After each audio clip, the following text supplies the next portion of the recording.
ये बात junior high school की है। मैं 6th क्लास में थी। मुझे याद है उस दिन बहुत ज़्यादा बारिश हो रही थी। मैं स्कूल से सीधा जिम की तरफ जा रही थी और हमेशा की तरह मेरे टीचर ने मुझे विश किया। उसके बाद मैं लॉकर रूम के पास गई और अपने कपड़े चेंज किए और तभी अचानक मुझे लॉकर के दूसरे साइड पर कोई परछाई दिखी और फिर मैंने पूछा कि क्या कोई है यहाँ पर मुझे रिप्लाई नहीं आया। तो मैंने सोचा कि एक बार मैं वहाँ जाकर देखूँ कि आखिर वो था कौन।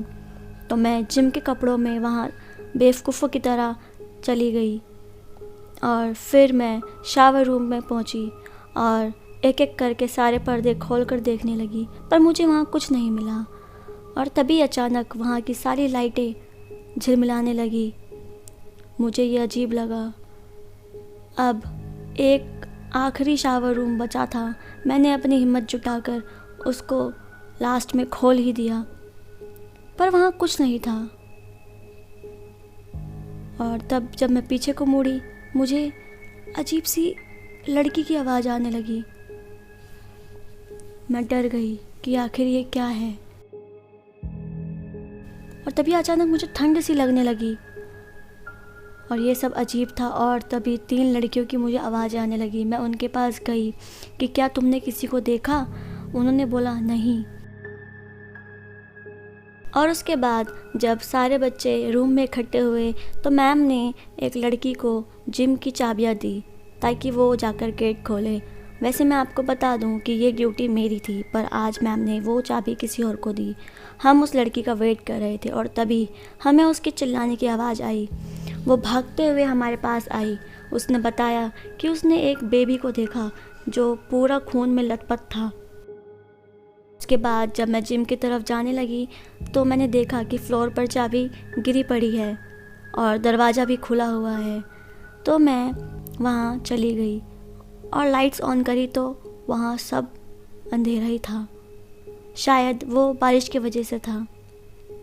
मुझे अब डर लगने लग गया था क्योंकि वहाँ पूरा अंधेरा छा गया था। और तभी अचानक मुझे स्टेज के पास से एक बच्चे की आवाज़ आ रही थी। वो बच्चा रो रहा था और डर के वजह से मेरा पूरा शरीर ठंडा पड़ गया था। मैं बहुत ज़्यादा ही डर चुकी थी और तभी मैंने सोचा कि एक बार मैं स्टेज के पास जाकर देखूं कि वो बच्चा कौन है। और तब मैं उधर गई और मुझे कोई हड्डी कड़कने की आवाज़ आई। अब मामला बहुत ज़्यादा गंभीर हो चुका था और तभी लाइट्स ऑन हुई। वो मेरी टीचर थी और वो मेरे पास आकर बोली कि क्या तुम ठीक हो? मैंने उन्हें बताया कि मुझे कुछ सुनाई दिया पर कुछ दिखा नहीं। तो मैम ने बोला कि तुम लकी हो कि तुम्हें कुछ दिखा नहीं। उन्होंने मुझे बताया कि पिछले साल जब वो जिम के पास आ रही थी तो उन्होंने स्विमिंग पूल में एक बॉडी देखी। वो स्टूडेंट की बॉडी थी। उन्होंने सोचा वो उनकी क्लास की है और वो उनकी हेल्प करने के लिए पानी में चली गई। और जब वो वहाँ गई तो पूल में उन्हें कोई नज़र नहीं आया। फिर मेरी मैम ने मुझे बताया कि पिछले साल इस स्कूल की एक लड़की ने स्विमिंग पूल में कूदकर अपनी जान ले ली थी। वो लड़की प्रेग्नेंट थी और उसी शावर बूथ में उसका बेबी हुआ था। वो उस बेबी को रखना नहीं चाहती थी, इसलिए उसने उसकी गर्दन मरोड़कर उसकी जान ले ली। उसके बाद उसे पछतावा हो रहा था कि उसने उसकी जान क्यों ली, इसलिए वो लड़की स्विमिंग पूल में कूद गई। और जब मेरी मैम ने मुझे ये पूरी स्टोरी बताई तो ये सब सुनकर मुझे थोड़ा बुरा लग रहा था। मैं अभी भी यही सोच रही थी कि वहाँ लॉकर रूम के पास वो शैडो किसकी थी। और जब मैं अब कभी भी उस बेबी के रोने की आवाज़ और हड्डी कड़कने की आवाज़ याद करती हूँ तो मेरे रोंगटे खड़े हो जाते हैं।